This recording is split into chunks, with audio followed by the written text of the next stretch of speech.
Bonjour, nous sommes une petite entreprise située en Loire-Atlantique, spécialisée dans les mécaniques pour harpe celtique. Nous avons commencé notre activité depuis 1 an.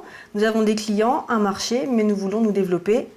Et pour cela, nous avons besoin de 30 000 € pour acheter une commande numérique et un local.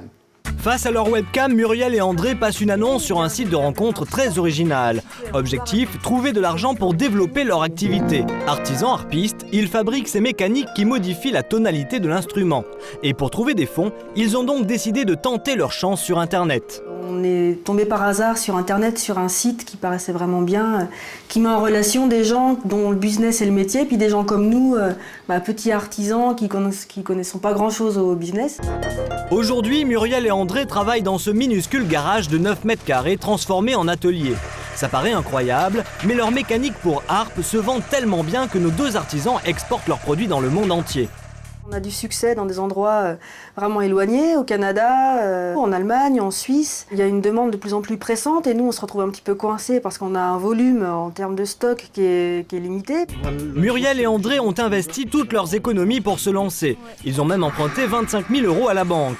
Mais ce ne sont vraiment pas des pros du business. Et aujourd'hui, ce n'est pas seulement une nouvelle aide financière qu'ils recherchent. Ils veulent aussi des conseils pour développer leur activité. On n'a pas besoin uniquement qu'une aide en argent, on a besoin d'aide au niveau suivi, on a besoin de gens qui ont déjà une forte expérience et pour nous guider un petit peu, quoi.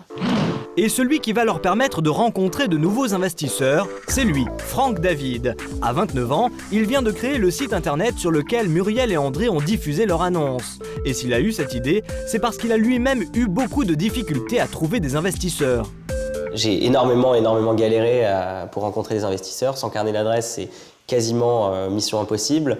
Donc voilà, l'idée est venue comme ça. Je me suis dit pourquoi pas créer une plateforme, fédérer les uns et les autres, faire en sorte qu'ils se rencontrent sur un site internet. Tous les secteurs d'activité sont représentés sur le site de Franck David, à une seule condition, proposer un projet innovant qui peut rapporter gros. Démonstration avec un jeune entrepreneur qui se lance dans le prêt-à-porter pour grande taille. Là où il y en a déjà beaucoup, mais une marque de vêtements spécialisée dans la grande taille pour hommes.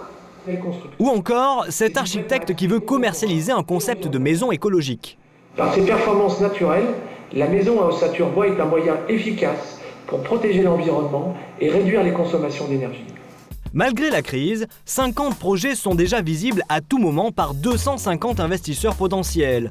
L'inscription ne prend que quelques minutes et en plus, c'est gratuit. Mais attention, Franck David ne sélectionne que les meilleurs projets, car il gagne de l'argent seulement si les annonceurs et les investisseurs font affaire. On prend une commission sur le montant de la transaction une fois qu'elle est aboutie. Voilà, on facture l'entreprise entre 3,5 et 6% du montant de la transaction. Retour avec Muriel et André. Des investisseurs ont repéré leur petite annonce.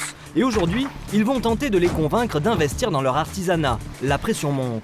Car le monde du business, Muriel et André n'y connaissent rien. Alors pour eux, ce rendez-vous, c'est vraiment la plongée dans l'inconnu. Moi j'imagine des gros requins et des grosses dents qui vont manger des petits facteurs de harpe. Pourtant, une fois passé la porte, l'accueil est plutôt chaleureux. Bienvenue. La réunion commence, les investisseurs vont très vite à l'essentiel. Et pour Muriel et André, leurs questions directes sont assez déstabilisantes. Vous la voyez comment cette entreprise? Déjà, si on arrive à dégager un bénéfice qui puisse... Muriel hésite, c'est la première fois qu'elle passe un tel oral. Cet entretien, c'est vraiment la rencontre entre deux mondes. Et Muriel a bien du mal à dissimuler son manque d'expérience. En fait, tout l'aspect effectivement financier, bénéfices, dividendes, pour moi c'est un langage que je ne connais pas, que je ne maîtrise pas. C'est pour ça que je ne peux même pas envisager, c'est bien pour ça que je suis là d'ailleurs. En face d'elle, les 5 associés ne connaissent rien aux harpes. Mais ce qu'ils veulent, c'est faire du business. Et s'ils investissent dans l'activité de Muriel et André, ils deviendront actionnaires avec l'espoir de faire une belle plus-value. Nous investissons au capital des sociétés avec le risque de perdre l'argent que l'on y met, mais avec l'opportunité de gagner en fonction du développement de l'entreprise. Finalement, Muriel et André font bonne impression. Mais ces investisseurs sont beaucoup plus difficiles à convaincre qu'un simple banquier. Puis on a un banquier, il va dire « Ah bah oui, 30 000 €, c'est rien, de toute façon je risque rien, s'il se plante, de toute façon c'est pas très grave. » Mais les investisseurs du site de Franck David ne s'intéressent pas qu'aux petits artisans. Certains financent des projets beaucoup plus importants. Exemple avec la start-up de Nicolas et Gabriel. Ils ont inventé un logiciel qui permet de visualiser les meilleurs emplacements des produits cosmétiques dans les rayonnages.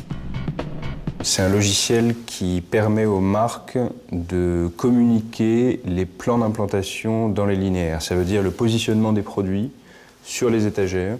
80 grandes marques utilisent déjà ce logiciel. C'est un tel succès que Nicolas et Gabriel ont déjà ouvert une première filiale à New York. Ils ont démarré avec 1,5 million d'euros. Et chose étonnante, ils n'ont même pas fait appel à une banque. On ne pouvait pas compter sur les banques. Trop de risques? Trop de risques, oui. Aujourd'hui, Nicolas et Gabriel ont besoin de trouver de nouveaux financements pour aller encore plus loin. Cette fois, l'enjeu est énorme. Ils doivent convaincre ces investisseurs rencontrés sur le net de leur signer un chèque de plusieurs millions d'euros pour conquérir le marché asiatique. Et Nicolas et Gabriel n'ont pas droit à l'erreur, car en période de crise, ces investisseurs sont particulièrement vigilants.